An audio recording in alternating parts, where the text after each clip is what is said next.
Se você estava estudando trabalho e apareceu um ângulo entre a força e o deslocamento, essa aula é para você. Eu me chamo Tiago e bem-vindos à aula do Bruce.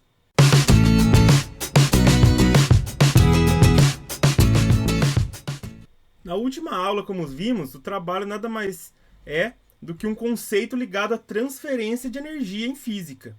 No caso, quando eu aplico uma força em um corpo, através da aplicação dessa força, eu consigo transferir energia para aquele corpo. E quem realiza trabalho é a força. E esse trabalho, quando a força é no mesmo sentido do deslocamento, eu posso calcular como o produto da força pelo deslocamento. Mas o que acontece quando a gente tem um ângulo entre a força e o deslocamento? O que eu devo fazer? Por exemplo, parece um ângulo lá de 30 graus, 45 graus. O que eu faço? Isso é bem simples, pessoal. Vamos entender o seguinte. Olha só. Imagina que eu tenho uma força aqui formando um ângulo θ com deslocamento. Ok? Então, o que vai acontecer? Toda força, todo vetor, eu consigo decompor ele aqui em duas direções, certo? Então, no caso, eu tenho aqui a minha força F e eu consigo decompor ela em um Fx, no caso aqui na horizontal, e um Fy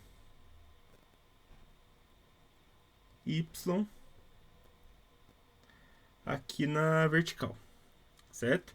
E aqui eu tenho meu ângulo θ. Pessoal, vamos pensar o seguinte. Olha só.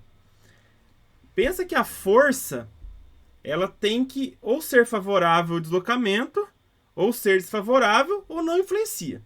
Se vocês olharem essa força vertical, que influência ela teria no deslocamento desse corpo? Nenhuma.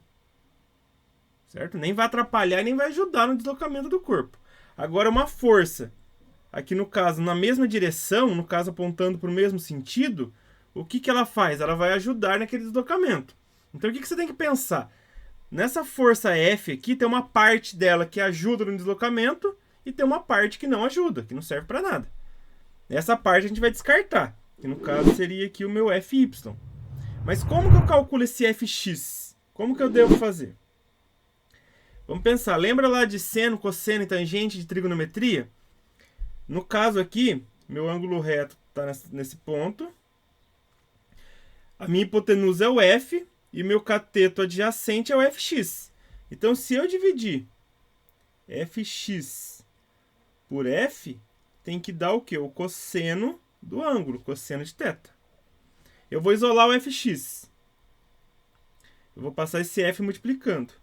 Então, F vezes o cosseno de θ vai ser quem? Vai ser o meu Fx, que no caso seria a força aqui que está no mesmo sentido do deslocamento.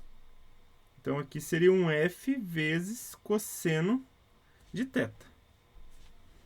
Por isso que vai aparecer na fórmula agora esse cosseno, porque é uma parte da força que está ajudando aí no deslocamento desse corpo, que é o F vezes o cosseno de θ. Então, fica como a fórmula? F vezes d, que já era do trabalho no mesmo sentido, vezes o cosseno de θ.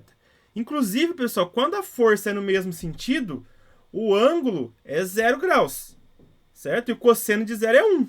Então, 1 vezes FD dá FD. Ok?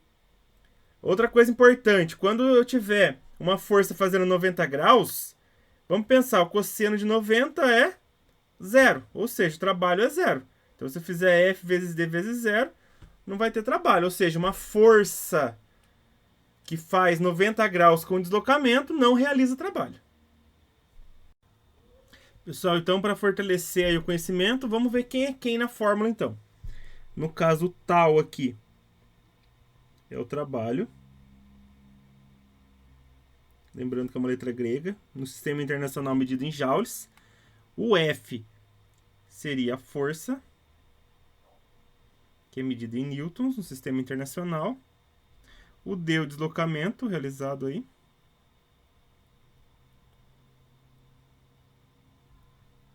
no sistema internacional em metros.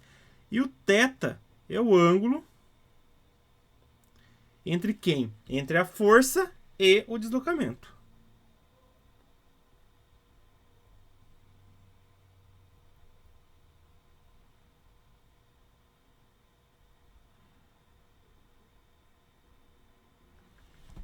Certo? Agora aqui temos um exercício para podermos aí fixar o conhecimento.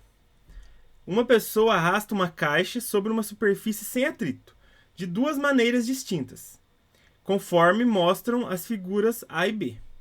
Nas duas situações, o módulo da força exercida pela pessoa é igual e se mantém constante ao longo do mesmo deslocamento.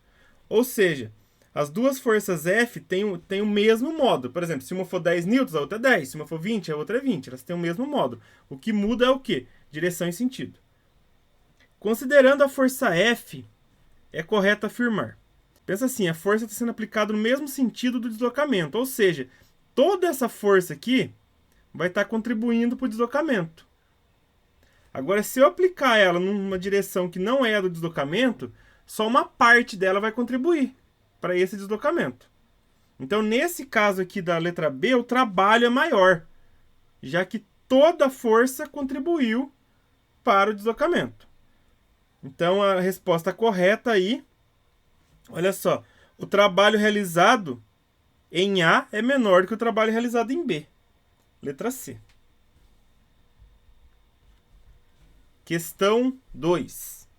Um bloco puxado por meio de uma corda inextensível e de massa desprezível desliza sobre uma superfície horizontal com atrito, descrevendo o movimento retilíneo uniforme.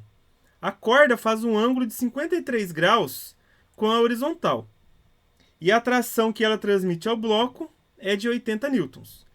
Se o bloco sofrer um deslocamento de 20 metros ao longo da superfície, o trabalho realizado pela força de tração no bloco será de... Vamos pensar. Eu tenho aqui um bloco. Uma corda está amarrada nele. Ele vai se deslocar aqui para a horizontal. Certo? E vai ter um ângulo de 53 graus entre a força, que no caso seria a força de tração, e o deslocamento. Então, só uma parte dessa força que vai contribuir para esse deslocamento. Então, como que eu calculo o trabalho? Trabalho vai ser força vezes deslocamento vezes o cosseno do ângulo. Então, o trabalho vai ser força, no caso a força é de 80 newtons, vezes o deslocamento, que é de 20 metros, vezes o cosseno de 53 graus, certo? Então, esse ângulo aqui é de 53 graus. Quanto que é o cosseno? É 0,6. Fazendo esse cálculo, eu vou ter que o trabalho, multiplicando tudo, né? O trabalho é de 960 joules. Letra C. Certo? Então, tinha um ângulo aí, a gente usou o cosseno dele na fórmula. Pessoal, essa foi a aula de hoje. Se você gostou, compartilhe com seus amigos, dê um joinha e se inscreva no canal. Um grande abraço a todos e até a próxima!